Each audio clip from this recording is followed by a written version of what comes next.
Hello everybody, welcome back to another video. Today we're going to break down the Week 10 results, talk about what happened, and at the end, instead of taking our usual look at the overall standings, we'll take a look real quick at the Mid-Season Madness bracket, and then of course we'll talk about that when we get to that in a couple of weeks, or in I guess like a week is when the season will be kicking off, so that's what we got going on. So let's jump in. Let's take a look at how I did this past week. Overall, it was pretty good. 13-2 record. 1-1 in big picks, unfortunately. So once again, not gaining any ground on those big picks. Still struggling there. 6-10 overall, but could be a lot worse. Not a ton of surprises this week. Something definitely worth shouting out and making note of, because it was a pretty interesting week, I think, in terms of what we saw happen. A lot of things happened that we kind of had hoped would happen or expected to happen in some ways, where the things definitely went ways that were a little surprising in APAC in particular, but the Western region was pretty straightforward and kind of went how we expected it to. So let's real quick break everything down, starting with Friday. The Philadelphia Fusion beat the Guangzhou Charge. Not much to talk about really here. Fusion are the better team. Charge are still the weakest team in the APAC region, arguably the bottom three team in the entire league. They have not looked very good. It's definitely something that I am going to continue to watch this team about and be somewhat critical of this team for, because I think they have struggled in a number of ways to have some of those results that you would want from them. Based on what we know this team to be, the talent they have shown in the past, they should be better than what they're showing, and they are just simply not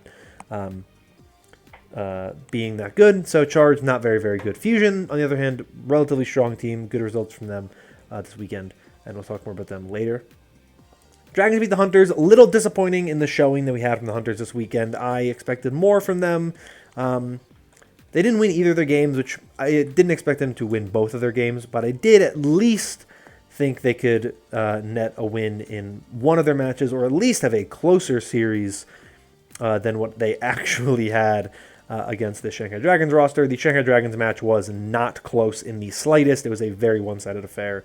They had a couple of decent moments. Sometimes they looked pretty good, but all in all, it was a pretty one-sided affair in favor of the Dragons, which isn't that surprising. Dragons are getting back into shape at arguably the best time imaginable, because we're getting to a very major, mid-season international tournament, and every team is going to be there. And so if you're going to be good at any point in time, you kind of want to be good here. Probably the best time of the season to be performing at a very high level. So Shanghai looking pretty good. Chengdu, definitely one of my more disappointing teams this weekend. I really did not see much from them impressive this weekend, so not much to really take away, unfortunately, from their performances. Wish we could have seen a little bit more out of them. Wish we would have and could have seen some better results. I can't talk tonight. So there you go. Chengdu, next tournament, maybe they'll be a little bit better. This time around was not their weekend and not their tournament, but they've shown some signs of life in places that I'm actually kind of surprised they did, that I wasn't expecting, so good on them for that. Moving on to the Western region, Outlaws beat the Excelsior. Not that surprising. It was a pretty close series, but New York has fallen victim to a very scary trend for them, which is that they can't win the push maps, and they can't win control maps, right? If you can't win those maps, you're not going to win any series. It's simple as that. Those are the two most important map types in the series, or in the league right now, because tiebreaker maps are either push or control. And that means in a 5-map series, you're either going to play control twice or push twice, and if you can't win either of those map types, you're not going to win. So New York is just not a good team. I honestly would be open to seeing this team make major midseason changes. I don't think they will, because I don't think they have the means to do so right now. I don't think they have the desire to make change at this point in time when their season is over. I mean, you're 1-11. You can't really do anything at this point in time, so it's not really worth it, but it is just quite embarrassing to see this team play the way they are. Houston's putting themselves in a decent position going into the tournament. Obviously, they're a pretty solid team. I don't think they're an elite team. I don't think they're going to be world beaters by any means, but they're pretty good, and they're definitely one of the teams that I think has the potential to make a decent run in the tournament, especially when you consider some of the opposition they have in their region. It'll be interesting to see.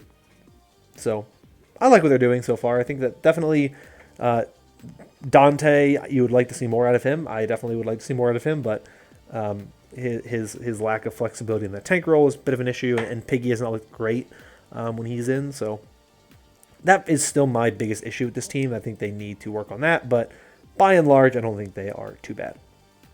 Shock beat the Defiant. Shock have never lost to the Defiant, so not that surprising. Also, speaking of Outlaws versus Excelsior, that's the first win ever for the Outlaws over the Excelsior. I completely forgot about that, so shout out to the Outlaws. There you go. Good job. Anyway, Shock beat the Defiant, continue their winning streak over the Defiant. They have never lost to the Defiant.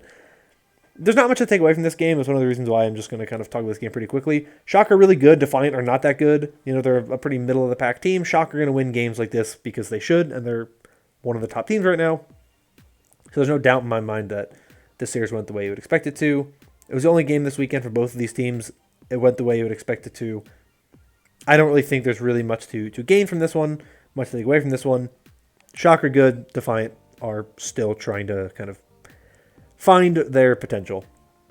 Same thing goes with this final series. Reign are a better team than the Eternal. Eternal are still trying to find out a lot of who they are. They've obviously had roster changes. They've now had coaching staff changes. They've had a lot of ups and downs. Their one win was over New York, and so it's not like they've beaten a great team or even a good team. They beat a team that is just not good at all. So it is what it is. I think the Reign right now are in a decent position. I think that they've struggled a bit this tournament cycle, but I'm not too worried about them going forward because I think they overall are still looking, all in all, pretty solid. Moving over to the APAC region, Seoul Dynasty victorious over the LA Valiant. Not too surprising, Dynasty is still looking like one of the best teams in the region right now and one of the best teams in the league. I think that they definitely have shown that they have a lot of very strong pieces.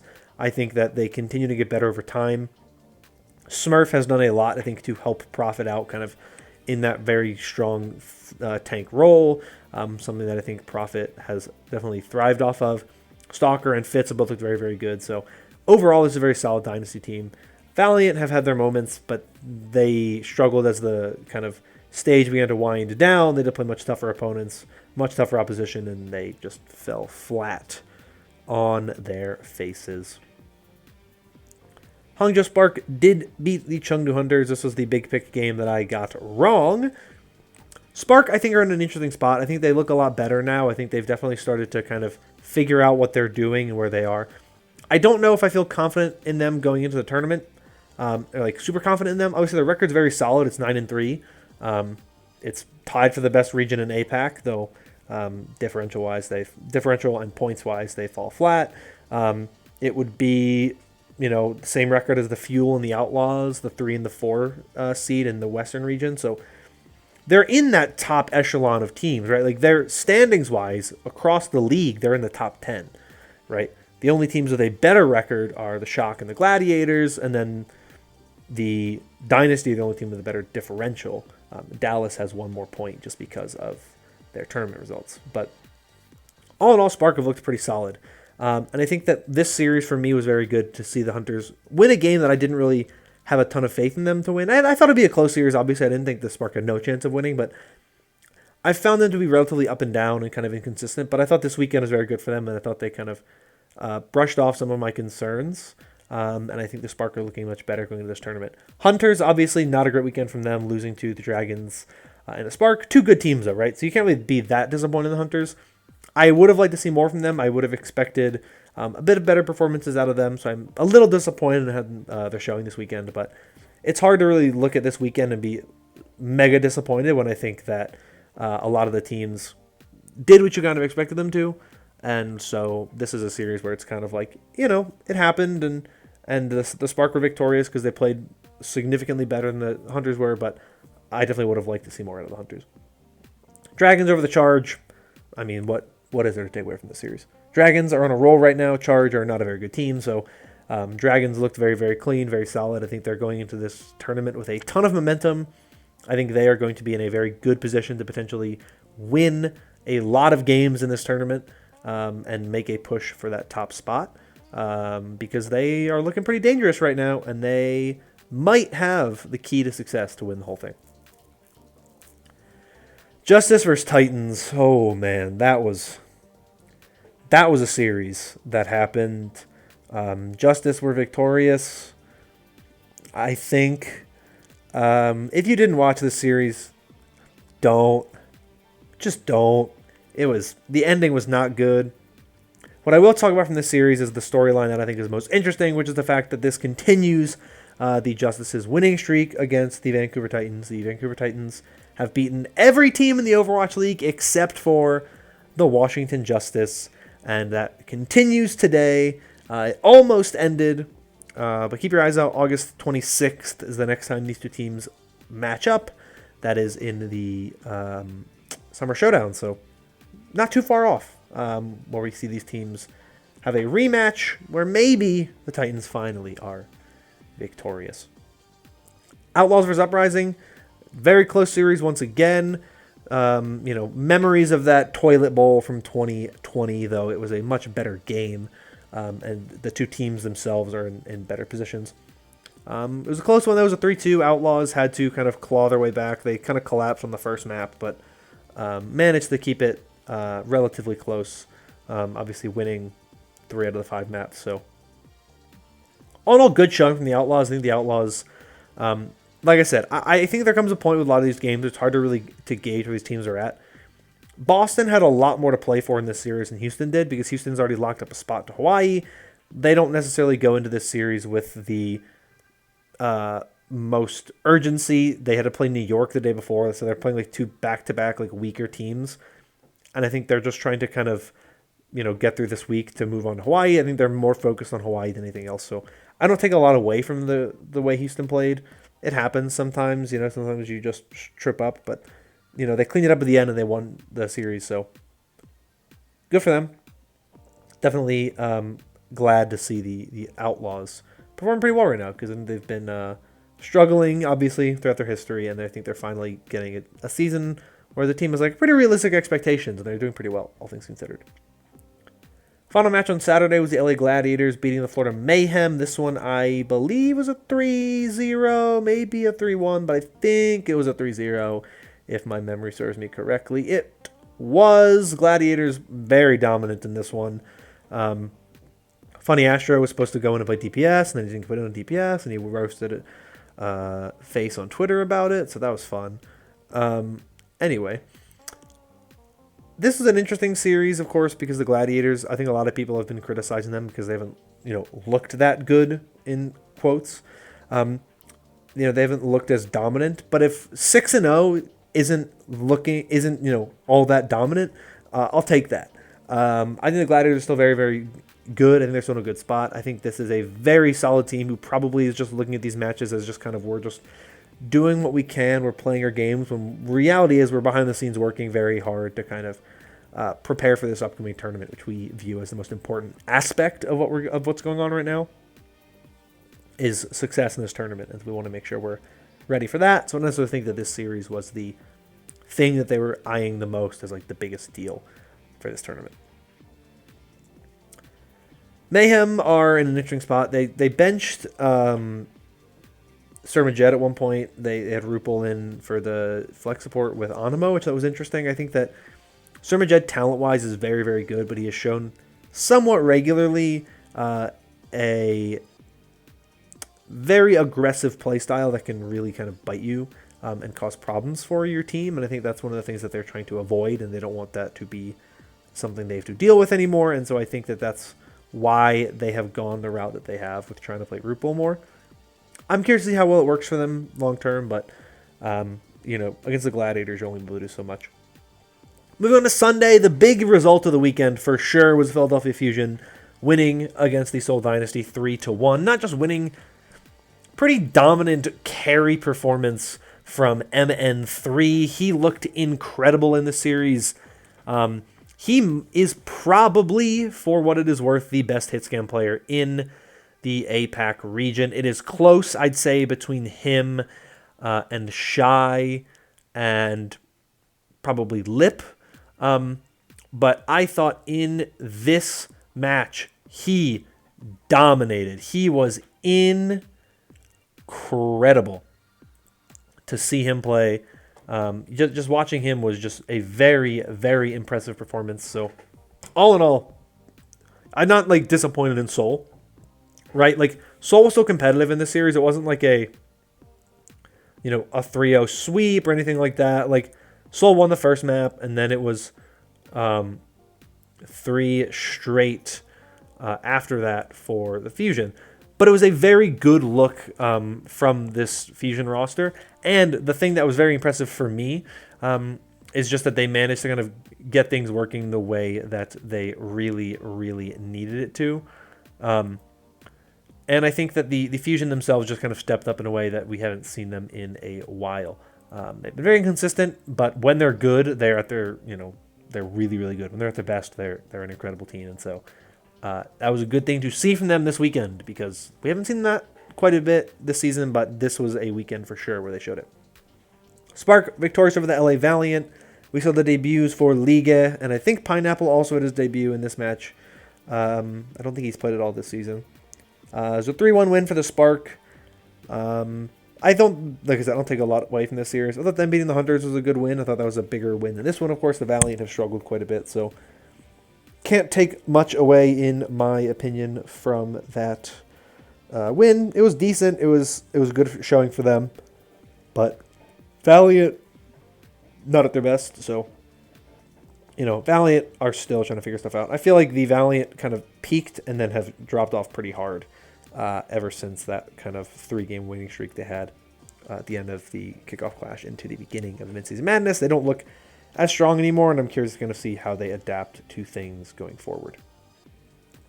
Dallas Fuel victorious over the London Spitfire in a 3-1 result.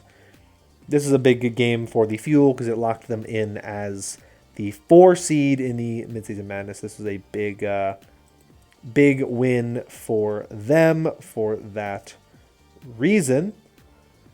And I think that this is a good thing to see for the Fuel, because a lot of people, I think, have been doubting the Fuel recently. A lot of people have been thinking the Fuel are not that good. I never really jumped off the Fuel bandwagon. I thought they still looked good. All things considered, I don't really take a lot away from their 2 losses earlier in this tournament. Same with the Gladiators last tournament. Gladiators struggled a bit and bounced back. Fuel struggled a bit, have bounced back. I don't necessarily think they're in the driver's seat to win the tournament right now, but they are certainly going to be competitive, and they're going to compete, I think, with a lot of the big dogs in this tournament, and I think they certainly have a lot to kind of show. Spitfire losing is not that big a deal to me. I think the Spitfire, we know they're a good team. We've seen that they're a good team. This is just kind of them reaching a ceiling. They had a pretty easy schedule this tournament cycle when you think about who they played. They played Paris and New York and Toronto and Florida, and I think Houston. Like, they didn't play great teams. They played good teams, not great teams. I think the best team they played was Houston. Actually, that may have been last tournament they played Houston. They may have even played like just bad teams this tournament. I don't even remember everyone they played. But we know that like they have a ceiling, right? They will be competitive against some of these teams, but I don't think we're going to see them be elite world beaters that are going to dominate the league. They're good. They're not amazing, and so it'll be good to kind of see how they match up when we get to the tournament, and then it'll be fun to watch where this team goes. But Fuel winning, not that surprising to me, kind of the result I expected. Finally, we have the New York Excelsior losing to the Boston Uprising.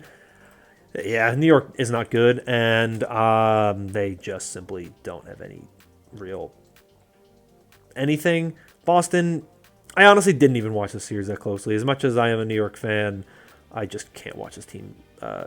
It pains my heart too much. So I watched it passively and just was not impressed by what I saw from New York. Yaki had some good performances, as he tends to do, but I still think that this team has a lot of things wrong with them that they need to eyeball and fix before there's any possibility of this team really doing anything. So that's that for what we saw. But like I said, I want to talk about the standings going into this tournament cycle real quickly, because I think it is very important to take a look at where things are, as opposed to just kind of taking a look at the regular season standings. Let's take a look at the actual bracket itself for the Midseason Madness. So here it is in all of its glory. As you can see, first round games, we have the London Spitfire versus the Atlanta Reign as the first kind of matchup. That is the 8 versus 9 matchup. Then we have the Dragons versus the Defiant as the 5 versus 12 matchup. That's an interesting game to me because the Dragons have never beaten the Toronto Defiant. They've also never beaten the Paris Eternal. So this could be the Dragons' chance to tick off a team they've never beaten before and beat them for the first time. So that's a pretty big potential game there. We get the Hangzhou Spark versus the Philadelphia Fusion, which looks like it could be a very, very, very good game there as the 7 versus 10 match. And then the 6 versus 11 match is the Houston Outlaws versus the Florida Mayhem. So definitely interesting. I'm not going to give my predictions on who I think could win, but those are some interesting matches there. Very, very exciting. And then you can see the 1 seed is the Shock, 2 seed Gladiators, 3 seed Dynasty, 4 seed Fuel. All in all, some pretty good matches here and some obviously exciting things going on. So obviously tournament is a week from today, so I will have my picks out because the games, I believe, are pretty late in the day on Monday, but I'll make sure to double check. But I'll mostly have my picks out the day of, and then I'll have some other content this week as we kind of lead up to it, and then I'll have something come out the Wednesday of the tournament, letting you guys know what's coming up. But that's going to be all for this video for this week. Let me know your thoughts on anything that happened this past weekend in the comments down below. Your thoughts on the bracket for the Midseason Madness, any of that, let me know down below. I've had a couple of things that I've tweeted about how I'm kind of annoyed with some of how the bracket has been handled. I'm not a huge fan of it, but things are what they are, and you just move on. And I'm excited for the tournament to hopefully be really, really good. I'm excited for international competition again. It's been a while since we've gotten some, so excited for more. But that's going to be all from me for today. Thank you all so much. Hope you're all staying safe and staying healthy. And until next time, bye-bye.